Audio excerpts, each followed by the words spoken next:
welcome to Rise of the Gay Cinephiles, the show where we, two gay cinephiles, talk shit about all the latest things we've been watching and other hot topics. I'm Gary. And I'm Chris. And we've been watching more stuff than the last time we spoke to you. Have we? I'd say so. We had a little more choice. Not new releases, it's been a slow one for new releases. We did say we were going to watch The Woman in the Window, then it got absolutely slated by critics. Yeah. And after Wolfman, don't really want to risk wasting our time with a badly reviewed Blumhouse film. True. I think Blumhouse have really been struggling recently. They have. What was the last decent one we watched? Probably Megan. Okay. Wow. That was a while ago. Yeah. Interesting, considering they have Megan 2 coming out this year, so maybe that'll be the saviour film. But also Drop, which could be good. It could be good. It could be. It looks interesting. Could be a little campy, a little fun. Something a little different. Yeah. I'm quite excited for Drop, I'm not going to lie. And we love Christopher Landon, so... Don't we? Yes. Yes, we do. Yeah. We certainly do. Yes. Christopher Landon innocent. But, films aside, we'll get to those later. What's on the box? What's on the box? We haven't been watching too much, have we? White Lotus. Yeah, White Lotus has been great. One more episode left. Yeah. Spoiler alert, obviously, in effect for these shows. But, White Lotus. I can't believe they actually just went there with the incest thing. Yeah. I mean, there's still one episode to go, though. There is, but I feel like if they weren't actually related, if they weren't actually blood related, we would have found out. Yeah. So he just wanked off his brother. Yeah, rich people are disgusting. Well, yeah. And people on... Not so rich. Rich. And That's been the main sort of crux of the season, is what is Jason Isaacs' character going to do? Uh-huh. So I think it's been really interesting. I think Parker Posey is definitely getting the Emmy nomination. And people have been saying Sam Rockwell. Okay, yeah. I mean, so one obviously wants. Oh my God, what is her name? Why am I only saying Stifler's mum? Jennifer Coolidge. Wow. Since Jennifer Coolidge left, they need someone, an actress, to get nominated for an Emmy. Yeah. So I think Parker Posey definitely, and well deserved as well. Because not the biggest role in the show, but she's definitely a scene stealer, particularly with that accent. Yeah. Drag Race has been continuing. We had a double Shantae's Day. We did, and I was pleased because I love Anya Nerve. Yeah, it wouldn't have been very fair. In my opinion, she did lose that lip sync. Yeah. I'm not one for giving too much credit for stunts and tricks and such, but I think Jules Sparkles really did it in the right way. Yeah. At the right time, and it worked. And she did beat Anya Nerve, but I'm glad to see Anya Nerve. There was no way Anya Nerve was leaving. Not 4 wins. No. You don't get 4 wins and then leave when you're beaten slightly on a lip sync. Yeah, but also the nature of the episode as well. Yeah, it was a lovely episode. There's no way anyone was going home with all that positivity. Which I don't mind. I love to see, is it Law Roach? On the La Roach.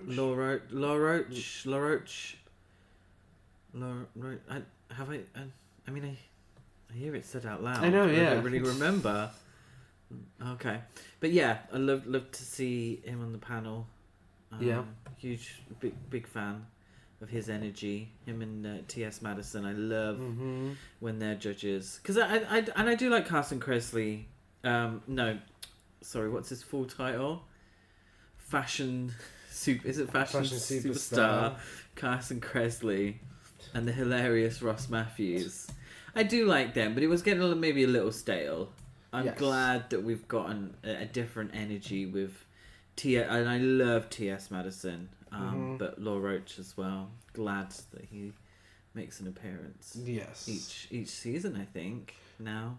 Law Roach. Law Roach. Oh, like law? Yeah. Like Law and Order. Okay.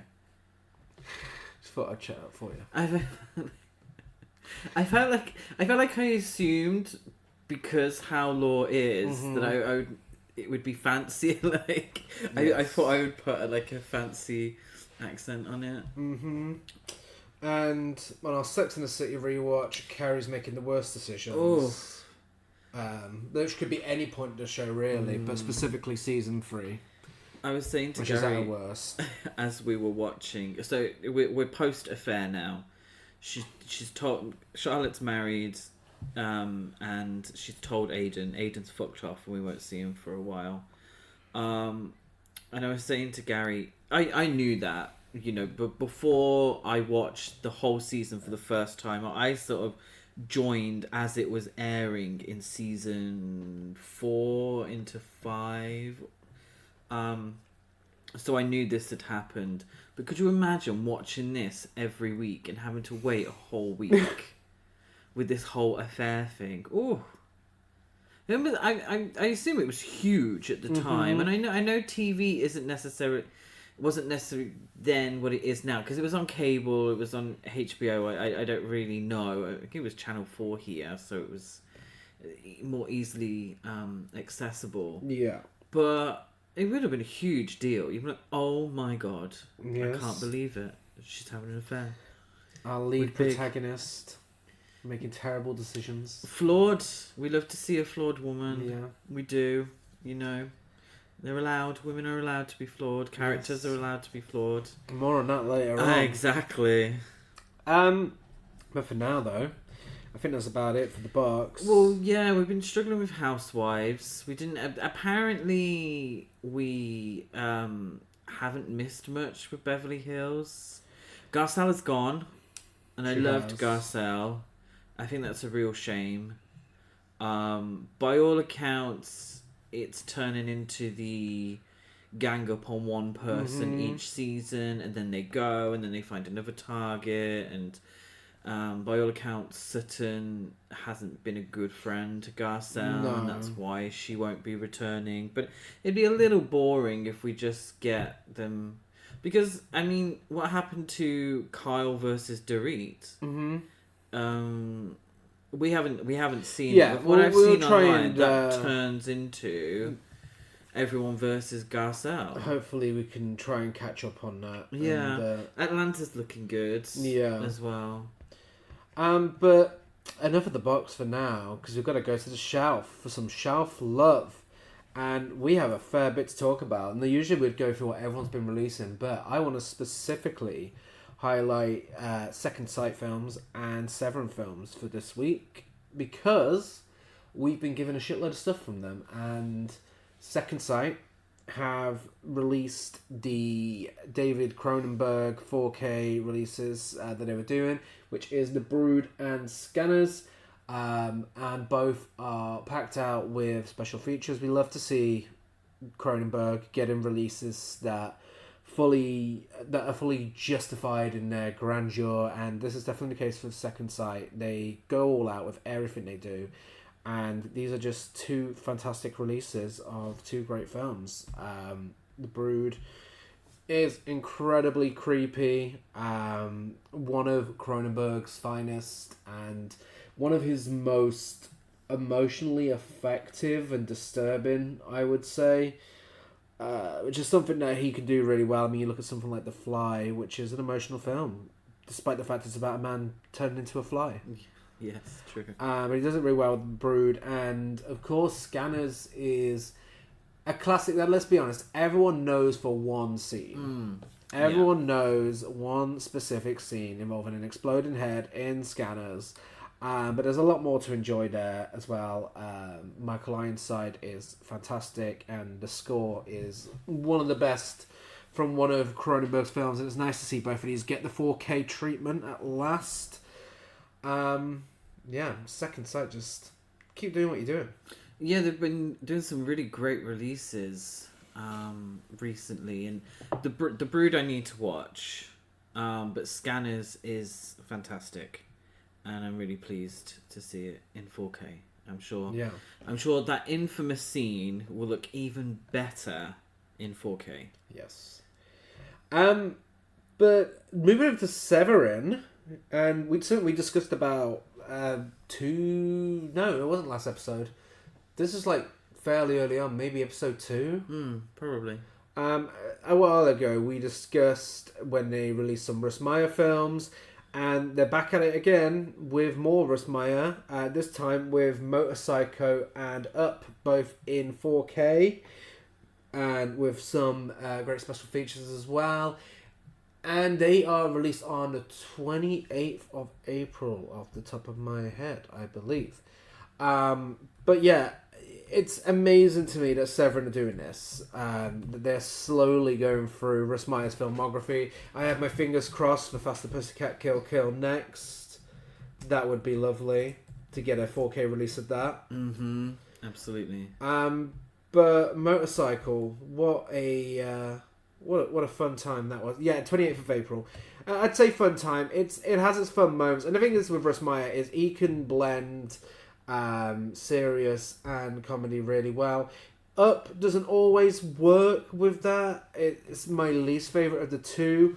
But honestly, Up is one of those films where it's worth buying for the transfer alone. If you're a Russ Meyer fan and you're a completionist, this is a film that needs to be in your collection. It's absolutely wild. A lot of ideas. A very ambitious film. Yeah. And, take it how you will, because I don't always have the nicest things to say about them, but probably one of the best 70s sex comedies. It's an acquired taste, I feel, the 70s sex comedy. Very popular in Britain. We had a lot in Britain, didn't we? Yes, we did. But Russ Meyer, I think, was at the sort of head of the American sex comedy. It's over the top, it's brash, it's in your face, highly sexual, very campy. It borders into territories that are uncomfortable. Of the time, yes, but uncomfortable. Yeah. And I think that's maybe what put a little dampener on the film itself. But his films, in my opinion, are must watches for anyone who likes that John Waters style of comedy, that the Americana, the campiness, the over the top sensationalism that is like rife in American cinematic history.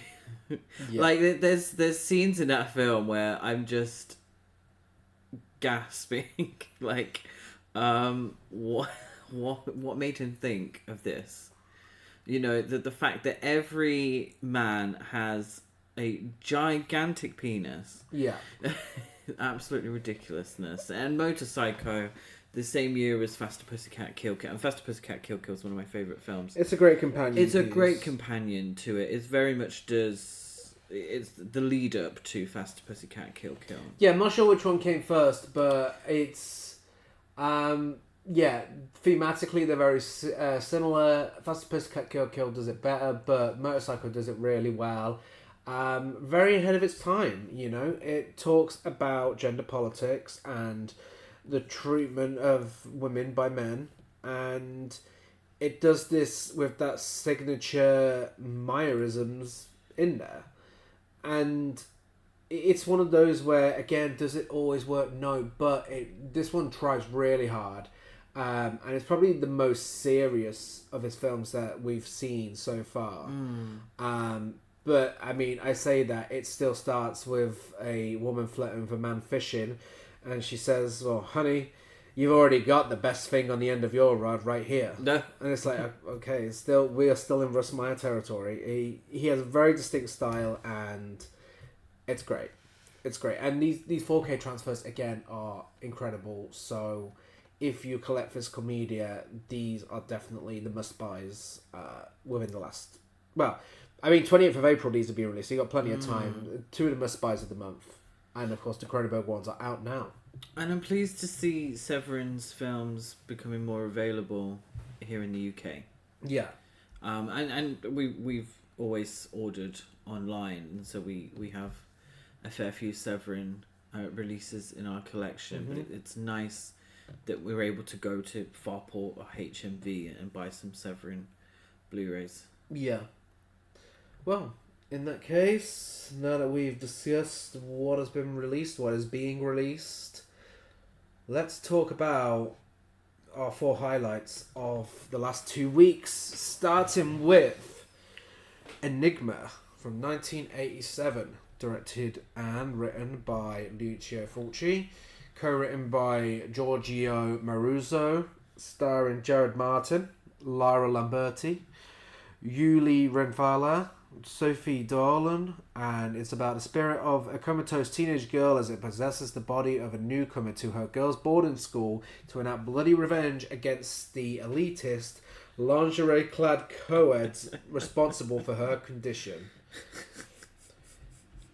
We decided over the weekend that we were going to pick some films from a letterbox list called the Weirdo Watch List. It's quite a popular list, got a lot of likes. We've seen a lot of it already, and the ones we haven't seen we own for a lot of them. Definitely our kind of thing. You picked this. I did. And what a pick it was. Perfect Saturday night film. Lucio Fulci, master of Italian horror. He knows exactly what he's doing. Whether he's giving you disturbing and creepy in something like The Beyond or City of the Living Dead, or if he's giving you all-out campus tits in Murder Rock, Zombie Flesh Eaters, and this. Ænigma is maybe, it might actually out-camp Murder Rock, which is no easy feat. Murder Rock's pretty fucking camp. It is. But this goes one step further because it's ripping off 3 specific films. It is ripping off Carrie, Phenomena, and Suspiria. Yeah. It almost feels like someone was like, look, do something inspired by these 3 films. They're popular. It's the time of video stores. Everyone's looking to rent something. Give us something that's like these. And he just basically remade all 3 into one. And we get the school of Suspiria with the, older teachers who look a bit sketchy. I mean, one older professional is very sketchy as he goes around sleeping with the entire fucking school. Yes, very, very sketchy. And then the bullied girl who comes back for revenge from, of course, Carrie. And the girl who has a telekinetic connection with things from Phenomena. The connection happens to be the bullied girl who's in a coma. Props to her, the girl in the coma, because she's a messy bitch and she creates so much drama from her hospital bed whilst in a coma. Yes. Well, you say drama, I mean murder. Murder and drama. Murder and like, drama. There are scenes where she literally just stirs the pot. Yes. Telekinetically. There's a scene where she comes out of a Tom Cruise poster that has Tom Cruise in big letters, so you know it's him, just, in case you get it mixed up with anyone else. It's literally him in Top Gun. It's literally him in Top Gun. This would have been, the year after, or maybe a couple of years after? Yes, very popular. Very, film. very on trend, should I say. Personal favourite quote of the film, and maybe of cinematic history, is my idea of a perfect summer is to kiss loads of gorgeous boys. Or make out with loads of gorgeous boys. I mean, when you've got a quote like that, you know your film's going to be good. What I love about Lucio Fulci is, in terms of Italian horror, Dario Argento is at the top. Yeah. He's seen as the master of Italian horror, sort of A-list kind of talent. He's one of the greatest to ever do it. Absolutely. Although some of his later films are a little iffy. Yeah. But generally regarded as the greatest Italian horror director. And so Lucio Fulci is kind of known as sort of a B list. Like a film like this. I mean, it's ripping off Argento. Yeah. It's taking ideas and making, Zombie Flesh Eater Zombie 2 came after Zombie, which was Dario Argento's cut of George Romero's, Yeah. Argento got to work in America, and Lucio Fulci was, like I said, the sort of B-movie version. But what I've realised watching these films, they're really fucking good. Yeah. Like, they are actually really, really good. This is... it's not intense or anything like that, but it's so campy and out there, and that's exactly what he's going for. It's a breezy watch. Over the top. It's a fun horror film. Yeah. And it's good. It's well made. It's keeps your interest. It's 90 minutes. It's got a fairly interesting premise, but his other films as well. I mean, they're good films. There's only one that we've so far, and we haven't watched all of his films. We have watched every Argento film, but there's only really been one dud in the pack. Yeah. And that, in our opinion, is Manhattan Baby. Mm-hmm. And I still think that might need a rewatch. I mean, Sabrina Carpenter was suggesting. Yeah, apparently. But the thing is with Fulci is this isn't an intense film. It isn't particularly scary, but he makes a great effort with the horror imagery. I mean, we get severed heads, severed arms, some nipple biting, death by snails. Yeah, that was strange. That poor actress. I don't think that would have been a pleasant experience. But interesting. I can't say I've ever seen a film have people killed by snails before. So that's that is something. True. But I swear there was even a scene where we've got the maggots coming out the ceiling from Suspiria. It's really great cinematography. I love that 80s Italian horror feeling, and it's only elevated by the soundtrack, which is non-ironically the best thing here. It's just that perfect 80s Italian horror feeling. Yeah, I love all the soundtracks. It's obviously Goblin, again, working with Argento, are at the top of that list. But Goblin Fulci's did not films, do the soundtrack for this. But Fulci's films have some great soundtracks too. Zombie, The Beyond, and Ænigma. Oh, and Murder Rock. Oh, Murder Rock, yes, of course. But yeah, really great film. Highly recommend. If you like your horror cheesy, over the top, campy, then Fulci in general, apart from Don't Torture a Duckling, although that's a little campy at times, but a bit more serious. It's a lot more serious. But a little, no spoilers. Speaking of Shelf Love, has recently been released on 4K by Arrow Video. Oh, what has? Don't Torture a Duckling. Oh, Don't Torture a Duckling, yeah. But yeah, Ænigma is a great choice for a popcorn flick on a Saturday night, where you and your significant other can just have a fun horror watch. Or on your own. Or even better, I don't know. On your own. Oh, want to go again? Dear. How can we get that and America gets Nicole Kidman? I mean, there's a good chance they don't know what we're going on about.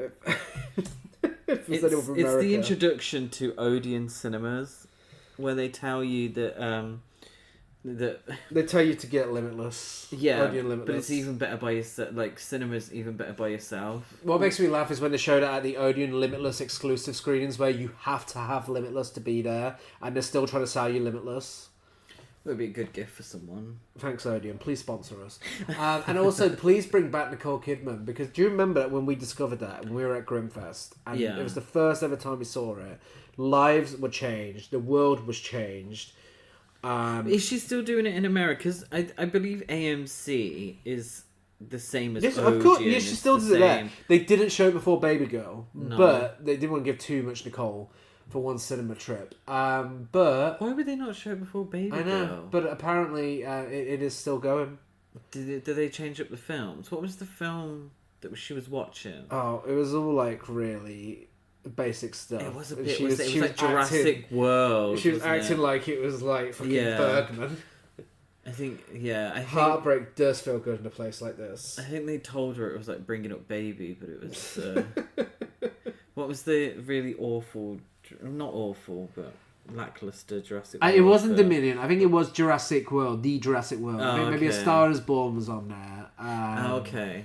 Maybe they've changed it up now, though. Maybe it is Baby Girl. I mean, that would be camp. That would be camp. Seeing herself on screen.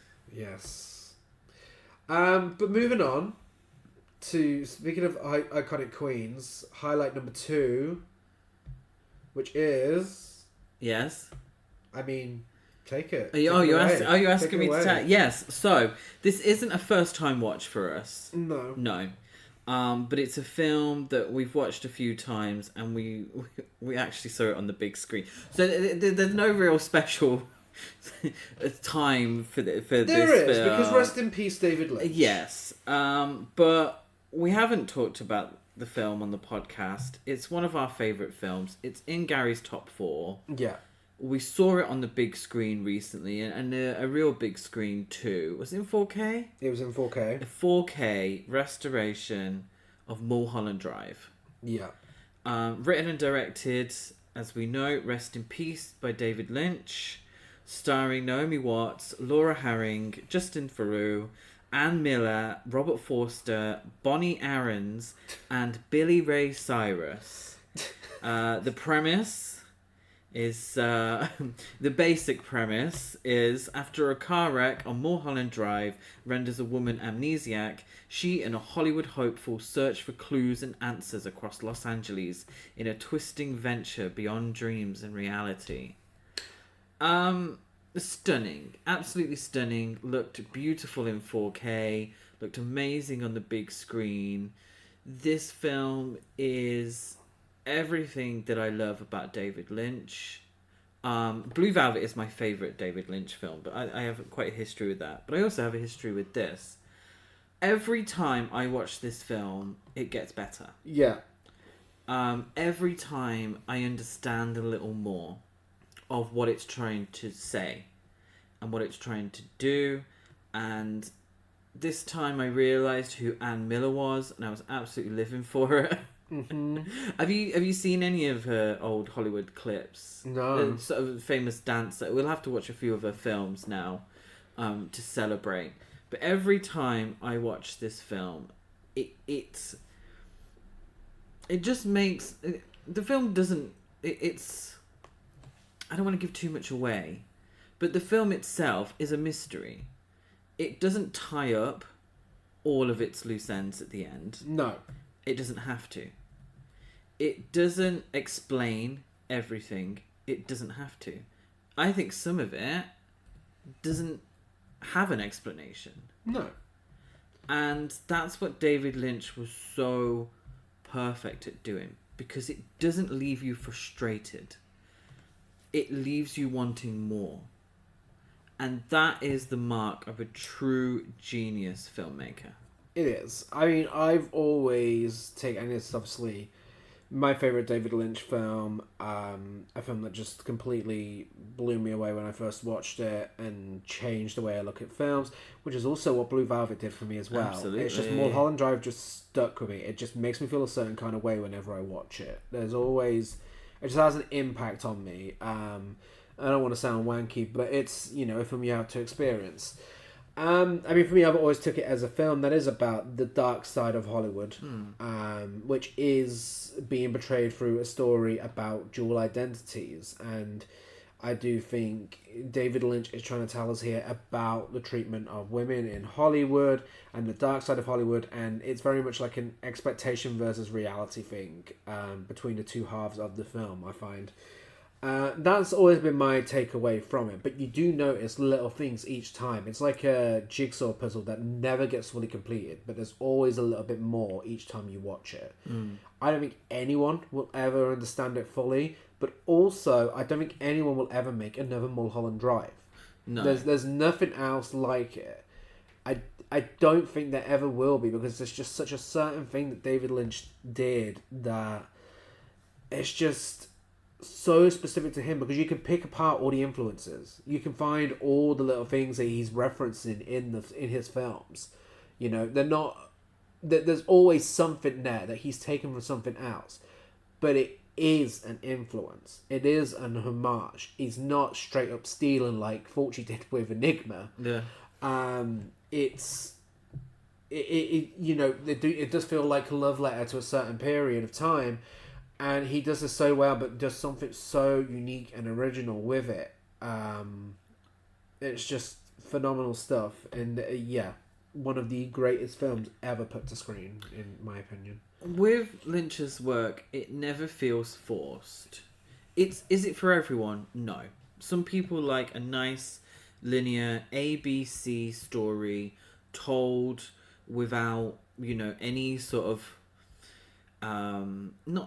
we all have to think whilst watching a film. It doesn't matter whatever the film is. We all have to think about what's happening on screen. Uh-huh. But there's no homework. Yeah. With some films, you're like A to Z, and that's it. And you're like, that was lovely. Time to go home. With Mulholland Drive, you've got some homework to do. And you sit there with your friend, your pal, your significant other, or you get on the internet, get on Reddit, and you give out your theories about what you think it's about. And so because it's so out there, at times, mm-hmm. it doesn't feel forced. And I think sometimes when people go Lynchian, or they go weird, or they go out there, they throw shit at the wall and hope it sticks. Whereas I find with David Lynch, and this is through all of his work, the wackier parts, the parts that you have to think about, contemplate, feel organic. Yeah. It doesn't feel like he's deliberately or artificially trying to screw with his audience. No. It's like, well, what if you looked at it from this angle? Or what if this, what if you had to mull over this metaphor? Or what if this happened? And I love it. I mean, and ironically, it's called The Straight Story. The Straight Story is probably his, one film where Dune, I suppose. The Dune's weirder than The Straight Story. Dune is weird, but Straight Story is probably his most accessible. Accessible film, and a beautiful 5-star masterpiece in itself. But this, I think, Mulholland Drive really brings together everything that Lynch was about. You can see parts of Blue Velvet, parts of Twin Peaks, and then you have Mulholland Drive, and then you see that continue in Inland Empire, and eventually Twin Peaks: The Return. I just think it's a great film that we do I need to sit here and sell it to people? Well, we're talking about it, but yeah. but do I have to sit here and say? I think it's a film that you should watch. Well, I want to talk about probably already watched it. Yeah, I mean, let's talk about two things that people don't talk about enough with this film. Is the fact that although it's not listed as one, this is a horror film. This is a horror film. It is the horror of, chasing your dreams and, finding them, only to find a dark reality that nothing is quite as glamorous as it seems. And it's done in such a really creepy way at certain points throughout this film. Of course, there's one specific scene where someone follows their nightmare rather than their dream and finds what was in his nightmare round the back of a diner. Yes, I'm sure everyone. Bonnie Aarons. Bonnie Aarons is great here. Sure everyone knows this scene, but even stuff like, the third act. We're not a spoiler podcast when it comes to films, but the third act, certain things that happen within the last 10 minutes really ramp up the horror. But the second thing I want to talk about that not a lot of people talk about with Mulholland Drive is that this is a queer film. This is a queer film with fantastic queer representation. It is a love story. It is, yes. To a certain point, it's a fucked up love story. Yeah. But it doesn't make a big deal of the fact that the love story is following two women. Yeah. They're not suffering from... They're not facing homophobic abuse or anything like that. I do think there is a message in there about the closeted people in Hollywood around... I mean, I'd say in the old days. I mean, now, come on. Yeah, it's always true. been the way. But closeted people in Hollywood having to put on a front for people whilst having a relationship and trying to juggle that in the background. I feel like that is a message that's in here within the second half of the film. But just having, a queer relationship between these two women in 2001 with no big fuss made about it and not for the male gaze, that's fucking progressive. Yeah. And we really don't talk about it enough. Yeah, and it could have, because it does get rather raunchy at times. It does. But it doesn't feel exploitative. No. It feels passionate. Yeah. Which I really appreciate, because we love to see representation. We want to see the right representation. This it shouldn't be for the male gaze, should we say? No. But yeah, I love this film so much, and I was so pleased to see it on 4K. And we've seen a few. We saw Blue Velvet on the big screen. What else have we got coming up? We watched Lost Lynch, Highway. Lost Highway. World at Heart for like the 50th time on the big screen. I feel like we've seen that twice. We've seen it twice, but it feels like we've seen it so many more times on the big screen. We would like to watch all of his films on the big screen. But I'm really nervous about The Elephant Man, because I'm a mess after watching every time. And I don't cry at films necessarily, but Elephant Man, it gets me every single time. And I mean floods of tears. So I'm quite nervous. I'm not one for emotions in public. Well... do you have any more to say about Mulholland? No. Just I think it was about time we discussed Mulholland Drive, and what better time than seeing it in 4K on the big screen. What else have we been watching recently? We watched The Awful Truth. Yeah, loved that. I love a screwball comedy, classic Hollywood screwball comedy. Yeah. Out of Sight. Oh, yeah, that was why am I acting as if I wasn't in the room? Well, I should give you my opinion as well. Yes, Out of Sight was a fun film.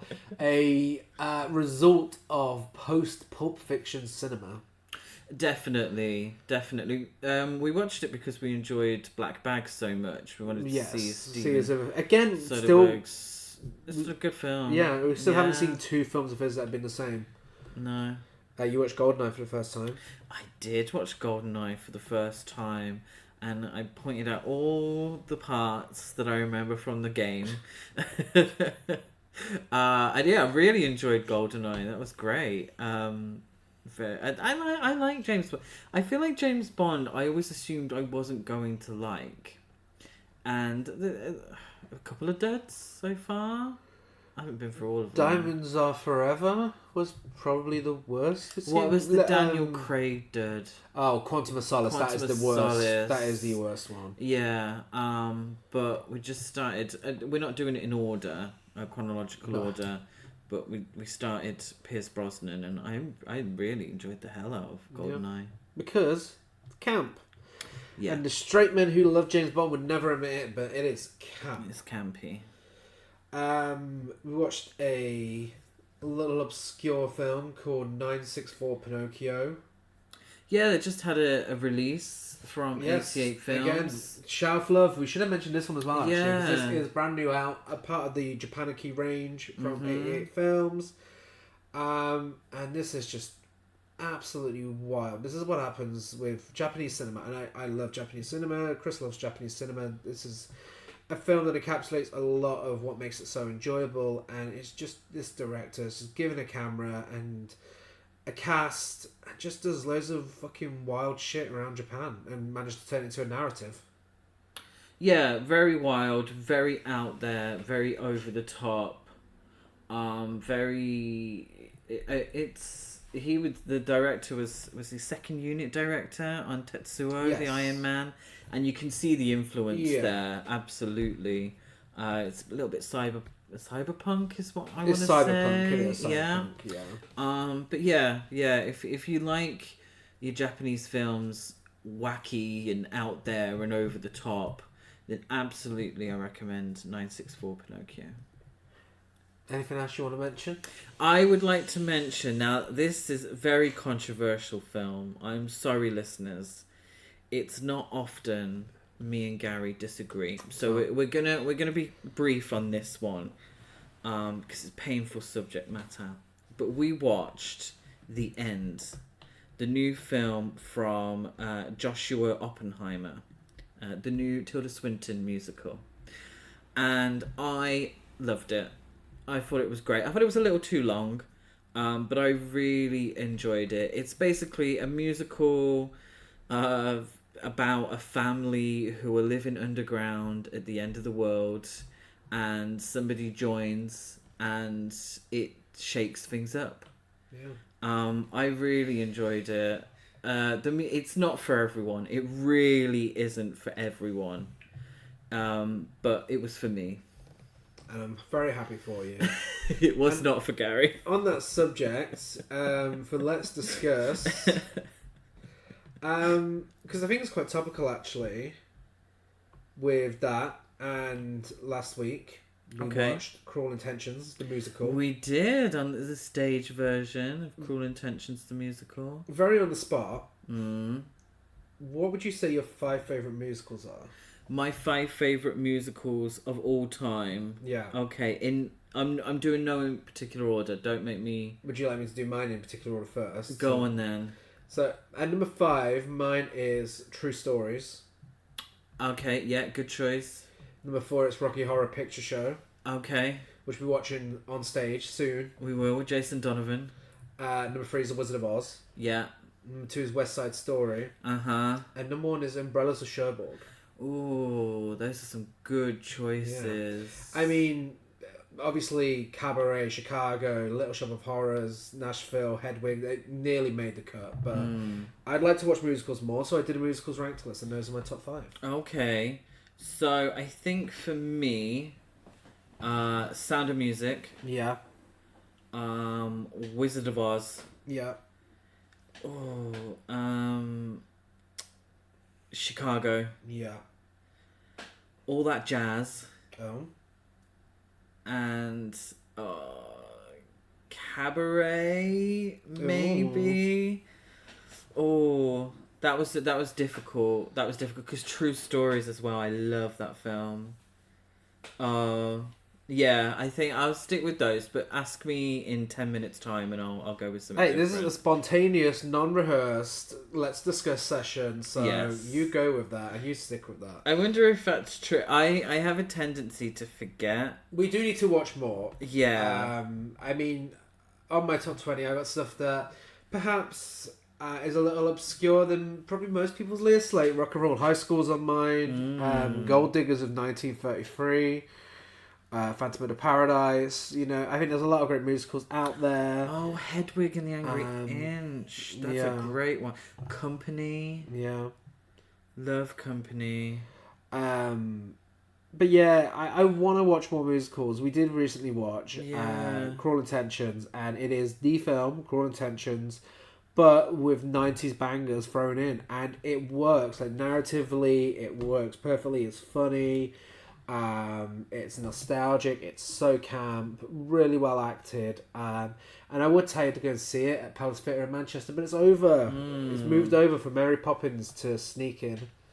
Yeah, it's if you're a fan of the film, absolutely go watch it. I think if you don't know the film, if you haven't seen the film, you're gonna get a little lost with a few of the jokes and such. But it's so campy, and everyone knows all of the songs. They're not new songs. They're 90s classics. But yeah, I would highly recommend. I don't know if a film version would work. Maybe it's one of those that doesn't need a film version. version. Yeah. Should we get back to our highlights? Yes. What's up next? Would you like to go first? Oh, shall I? So, highlight number 3. Finally, it feels like a million years since we saw this trailer and we heard the buzz and we were like, this seems like our kind of thing. And we finally, after it won an Oscar, we got to watch Flow on the big screen. Yeah.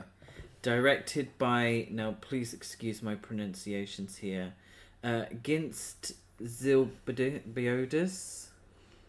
Written by Gints Zilbalodis, Matisse Kaza and Ron Dians. And starring no one. Animals. Well, voiced solely by animals. Yeah. Who I do wish maybe had gotten a little credit. Should we give them names? Like Daisy and... But even the, even the characters and stuff, they don't have names. No. Which I admired here, considering what the film is going for. I mean, to say realism sounds strange for a film like this, but it's going for realism. Yeah. So it's an animated film. It's no voice acting whatsoever. So it's animated, but the animals are made to be as realistic as possible. Yeah. Yeah. So it's just actual animal sounds. The premise: cat is a solitary animal, but as its home is devastated by a great flood, he finds refuge on a boat populated by various species and will have to team up with them despite their differences. Beautiful film. Yeah. Apparently it was made on some free software online.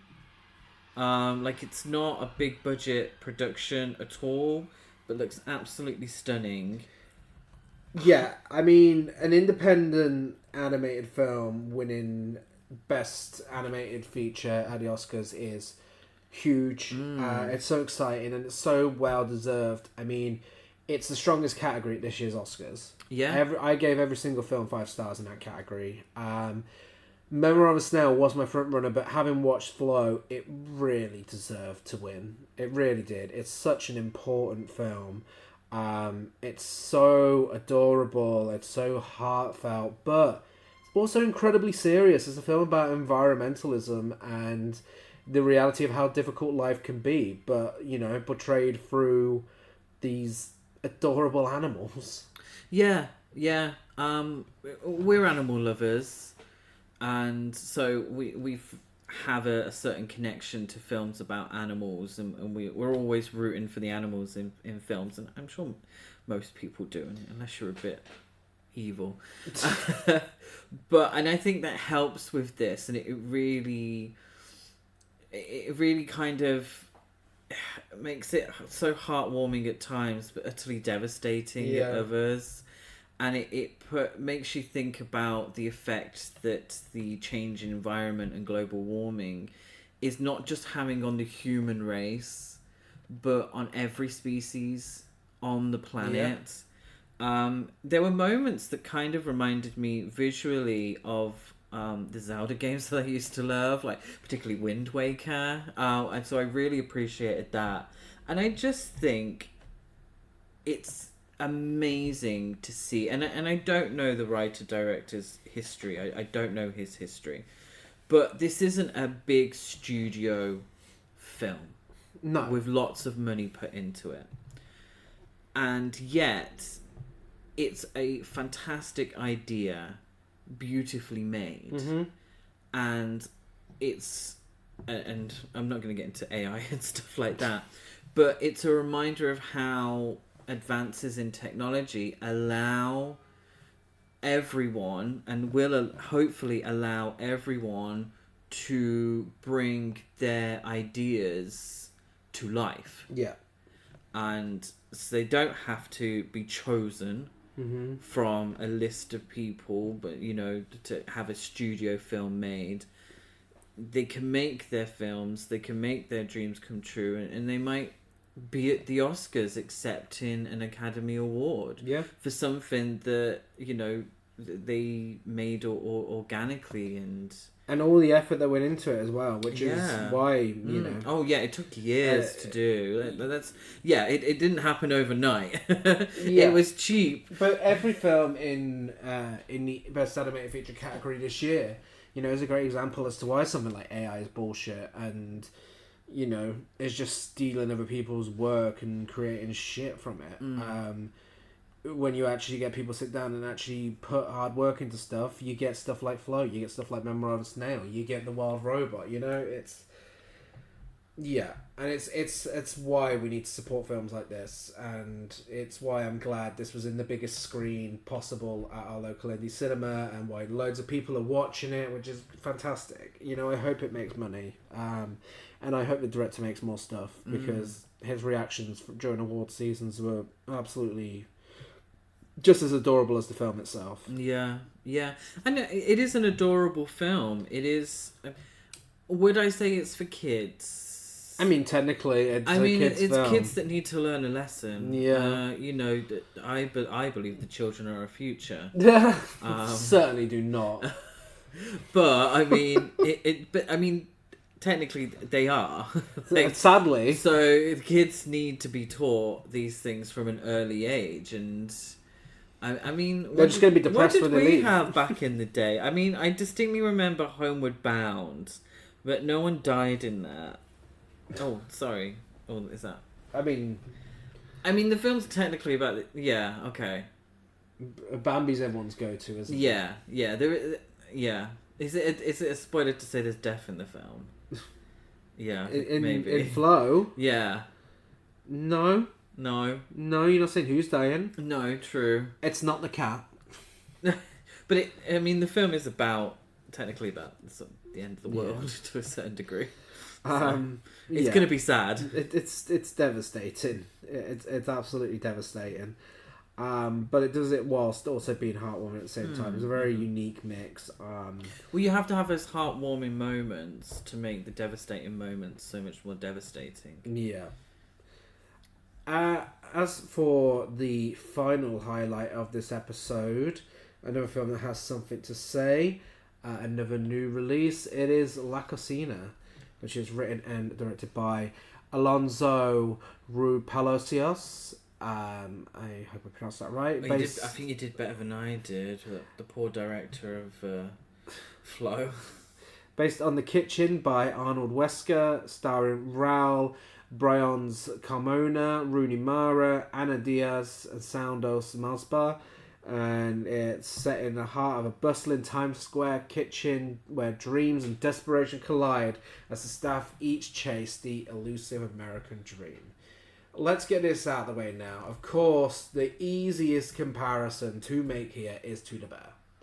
Yes. And it's the comparison everyone's going to make because at the time when this is released now, and The Bear still a show that's going, a very popular show, and I love The Bear so much.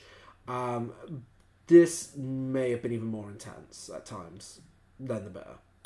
Yes. This is a film that requires your patience. If you have high blood pressure, don't go and watch this film because you are going to be annoyed. It is going to frustrate you. Something that a lot of people I've seen have not been able to get past is the unlikable characters. But let me tell you right now, this is a masterclass in making unlikable characters compelling to watch. This film, stick with it. It is really worth it.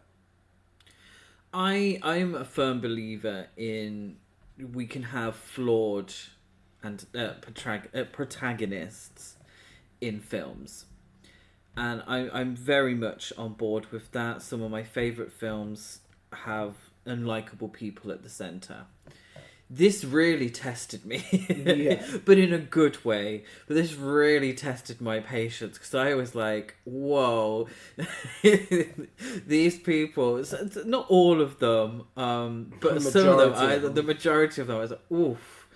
Particularly our lead gentleman. It was too nice of a word for him. But I think it's a mark of a great filmmaker that is able to do that, and I don't want to walk out because it's a fairly lengthy film. I did not walk out of the screen, and I just thought, I've had enough of this, because I did find the story compelling, the themes compelling. I found some of the minor characters interesting, and I sort of gravitated towards them when I needed a bit of peace from the shittiness. And it is going to be compared to The Bear, but The Bear in itself isn't a new premise. Toxicity in a workplace is a tale as old as time. Yeah. Particularly in kitchens, and I don't know, I'm sure there's a psychology around it. But we have it here, that the idea, Gordon Ramsay became famous by being incredibly, what we would call toxic in a workplace. Effing and blinding and taking things so seriously. And in doing so, belittling people. Yeah. Or being, at times, bullyish. Yeah. And we've seen that. I've worked in kitchens myself. Yeah. I worked in a kitchen, and it can get really intense. It can. And I don't know why. I'm sure someone's written a book about it. I'd love to know why kitchens in particular, and workplaces, offices and such, but kitchens in particular, Jesus. Yeah. The tension and the stress can really skyrocket at the drop of a hat as well. Fascinating. Really a fascinating film. Yeah. I was really interested in the themes, the idea of the American dream, and it's a very Spanish film. He's a Spanish filmmaker. It is set in New York, but at its heart, it speaks on the Latin American experience, in particular, I feel, within America. But yeah, I really, really, I don't know why, I want to say enjoyed it, but I wasn't. I was sort of clenching my fists as whilst watching it, so I don't know.